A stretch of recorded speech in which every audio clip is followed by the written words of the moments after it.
Morning বন্ধুরা, তোমরা সবাই কেমন আছো? আশা করছি ভালো আছো। আমিও ভালো আছি। এটা একটা নতুন ভিডিও নিয়ে চলে এসেছি।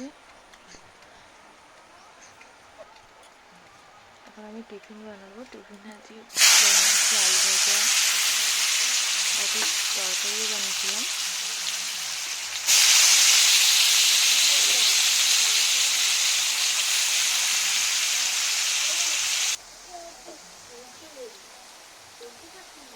আলু ভাজা বানিয়েছি আর বানিয়েছি আর একটা জিনিস।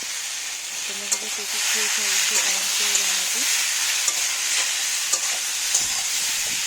শসা দিয়ে, ছোলা দিয়ে, আলু দিয়ে তরকারি করেছিলাম সকালে টিফিনের জন্য। আর এদিকে বাবুর জন্য দুধ হচ্ছিল।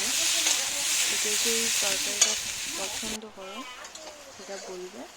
তো সকালে টিফিনের পর আর কোনো ভিডিও করা হয়নি, কারণ বৃষ্টি হচ্ছিলো, কারেন্ট ছিল না, তাই জন্য কোনো ভিডিও করতে পারিনি। তো সন্ধ্যার পরে তোমাদের দাদাভাই নিয়েছিল চিকেন। তো চিকেনটা পরিষ্কার করে গুছিয়ে রেখে নিজেই রান্না করেছিল, নিজের মতো করে করেছিল রান্নাটা। সেটা তোমাকে আমি দেখাচ্ছিলাম আর বারবার ডিস্টার্ব করছিলাম।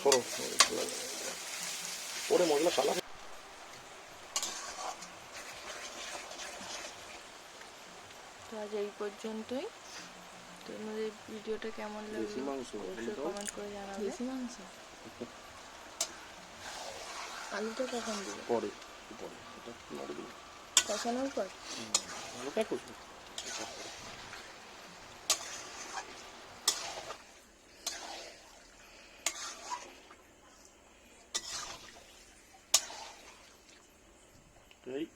মাংস বাইরে চলে যাচ্ছে। রান্না কি করতেছিস? রান্নাটা সুন্দরই হয়েছিল। এটা খুব টেস্ট হয়েছিল। রান্নাটা ভালোই করে, কিন্তু মাঝে মাঝে করে।